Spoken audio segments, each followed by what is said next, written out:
Holy shit, look at that. Holy shit. Something just blew up. 11 workers died 11 years ago when a BP-operated oil rig exploded, releasing oil into the Gulf of Mexico for 87 days. 402,000 endangered sea turtles were exposed to the spill. As many as 170,000 were killed. When oil drilling goes wrong, it goes wrong. Petroleum is used in most of the perfumes you see in the shops.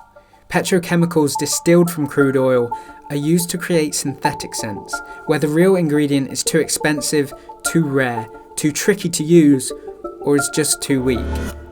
The refinery process produces toxic pollutants such as benzene, toluene, ethylbenzene, and xylene, all of which have high potential to cause cancer, not to mention the energy requirements to separate petroleum. One of the lesser discussed issues surrounding oil is a different kind of pollution. Sound is one of the most important senses 20,000 leagues under the sea. Light only permeates so far in water, and so for many marine animals, sound forms the major part of their perception of the world around them. But with ship traffic ever increasing, the silent world is not so silent anymore.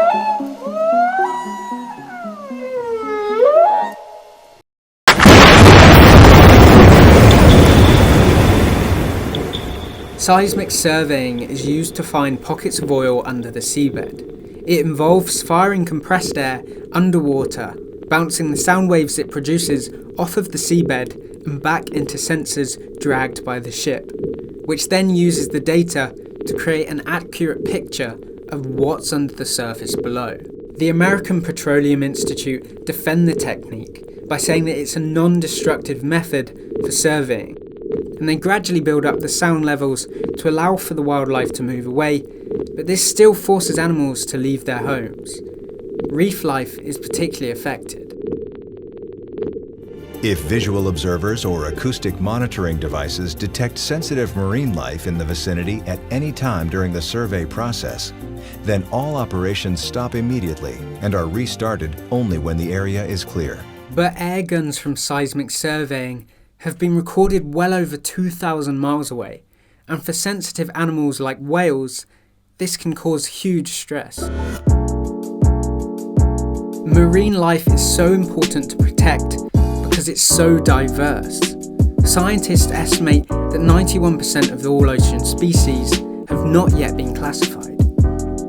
But you don't need to go to the bottom of the ocean to find diverse aquatic creatures.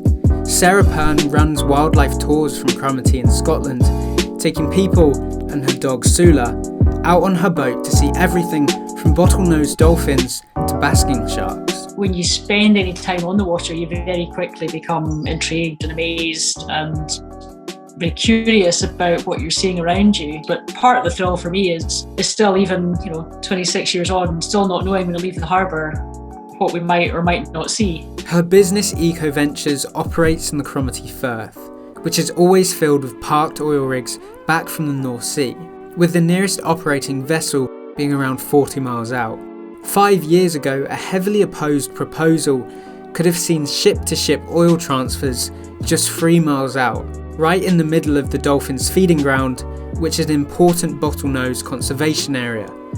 For Sarah, the health of these animals means more than to most. The health of the marine life here is everything to our business, and the future of many other businesses that are dependent upon it. I'm passionate about the value of wildlife tourism, particularly in small rural communities. And I think sometimes it takes, as we do, taking people out on the boat who are maybe encountering some of these things for the first time, to really bring it home to you what that means, and to truly appreciate what we have here and how important it is to look after that. And I think lockdown this year really brought that home to us again. When we were confined to a very small area, we felt incredibly privileged and lucky to live where we do and to have what we do on our doorstep. Petrochemicals have demonstrably in the past caused significant ecological damage and will undoubtedly continue to do so. But so much of our way of life revolves around crude oil's products, that it's unlikely to go away anytime soon. Most of the fragrances you spray will contain petrochemicals, but it's up to the consumer to decide whether it's worth the cost.